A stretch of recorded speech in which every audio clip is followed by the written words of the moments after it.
Ministry of Government Housing, both during the colonial time to the current government.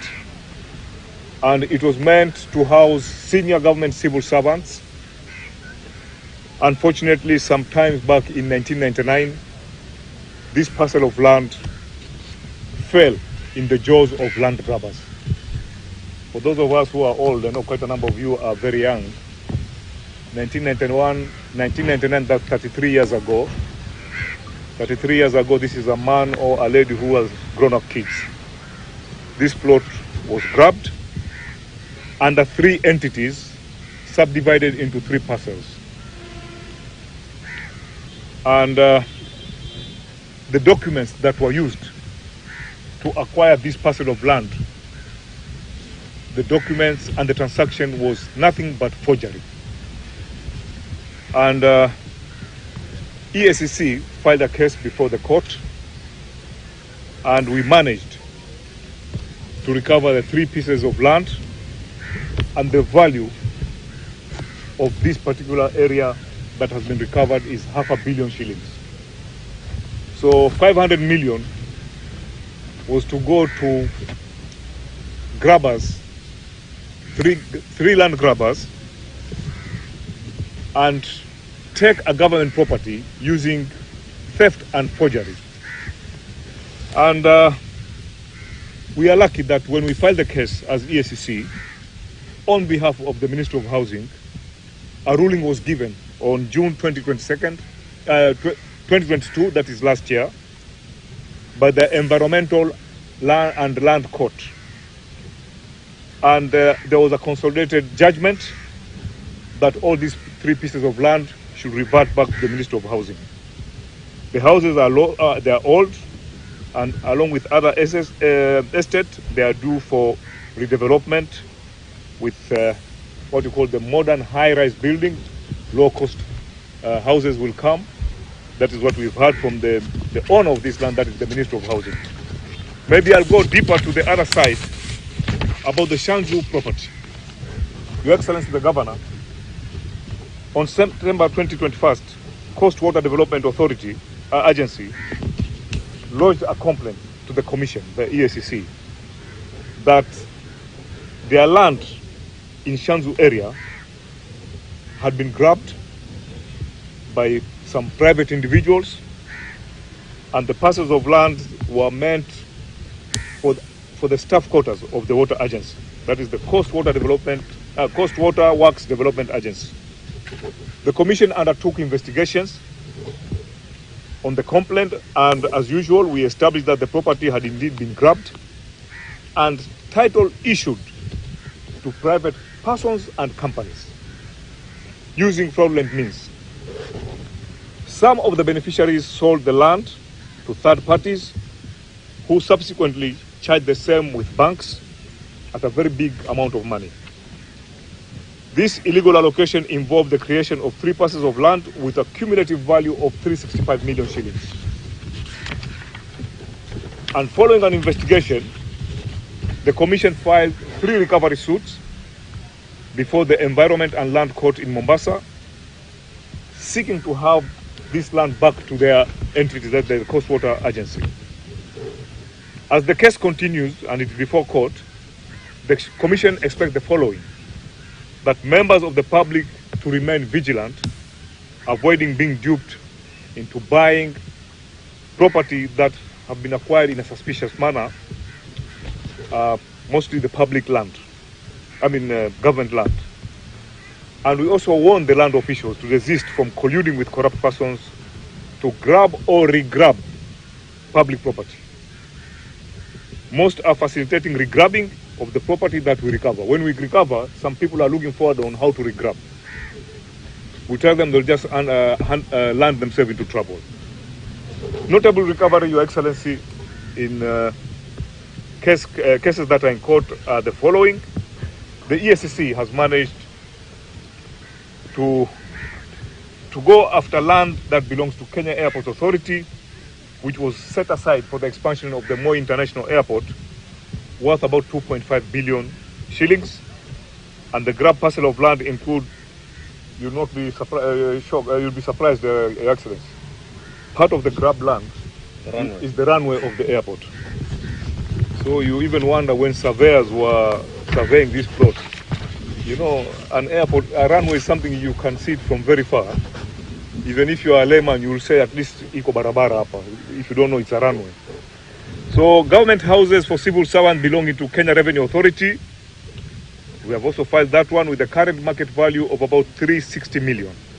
And we also have 5 parcels of land, Your Excellency, from the former from the Kenya Broadcasting Corporation, that is KBC, worth about 150 million.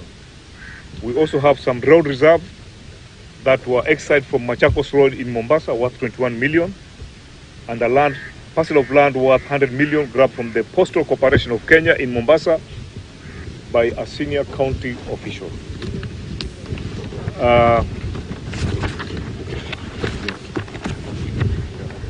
So when we look at Mombasa in general, it's very important to know that the Commission is focusing on about 130 cases in court seeking to recover grabbed public property worth 10 billion shillings. The Commission successfully recovered several property through litigation and alternative dispute resolution. ADR, you've been given land or you've bought land and you've been told this land has got issues, it's not yours. We don't want to take you in a lengthy court process. If you opt to do an ADR, we come into negotiation and you surrender the land silently without much hype, and both you gain and the government gains. So, Your Excellency, this address today here is all about this parcel of land, the land in Shanzu, and other parcels of land that we are pursuing. And I would like to say in front of the media that the county government, all over the 47 counties, let us not look at EACC as a watchdog that is after looking at who is to be investigated and taken to court. EACC is a government agency. It is run through taxpayers' money. So it serves, the most important thing that the Commission does, it serves the interest of the public, because you are the taxpayers. And out of that, we request that counties, just like your county, Your Excellency, that if you have issues to deal with county property that you believe has been grabbed or taken by the wrong entity, it can even be, maybe it has been taken by the wrong entity of the government during the devolution process, either through ill intention or erroneously, you can contact the EACC, and the EACC is willing to assist counties in repossessing their property that were grabbed during the local government before the devolution or after the devolution. So with those remarks, Your Excellency, maybe it would be good for me to give you this chance after inviting me. I know you are I'm told I'm the host, but you are the owner of the county. You are the one who is hosting me technically. So it would be good, Your Excellency, that you address the media, and thereafter we can take 2-3 questions from the media, and then we call it a day. Your Excellency, welcome. Say a big thank you to the team from EACC.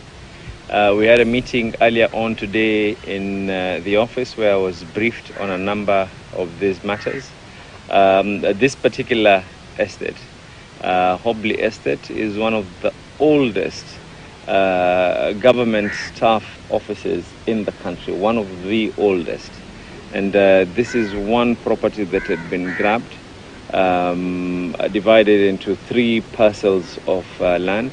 It rightfully does belong to the Ministry of Housing, and I hope that the Ministry of Housing, once they have this now, will be able to do the necessary in regards to redeveloping this estate, so that also the face of Mombasa can have a positive image as well. Secondly, there is the properties that are there in Shanzu that the CEO and his team will also be visiting later on, where those were properties that belong to Coast Water, that court cases as well have been won. I am aware also there is a property, the Kenya Civil Aviation Authority, and there are other properties as well. But this just goes to show one thing. Today we've got people who are commissioners of land in the 90s. You've got people who are commissioners of land and who are land officials and who are office bearers way back. What this means is that when you do something, you might do it in darkness today, but one day the light will be able to illuminate on you, and you will be answerable. Today, the likes of the previous lands commissioners from the 90s, the 80s, the 90s, the year 2000, just before the advent of the new constitution, every single one of them has cases one or the other. People who are holding public offices, who did things. So, an advice to me, and advice to those who are in other positions, whether they're my seniors or my juniors, advice is be careful of what you do. Always remember that it will always catch up. It will always catch up. This is a property that was grabbed in the year 1999.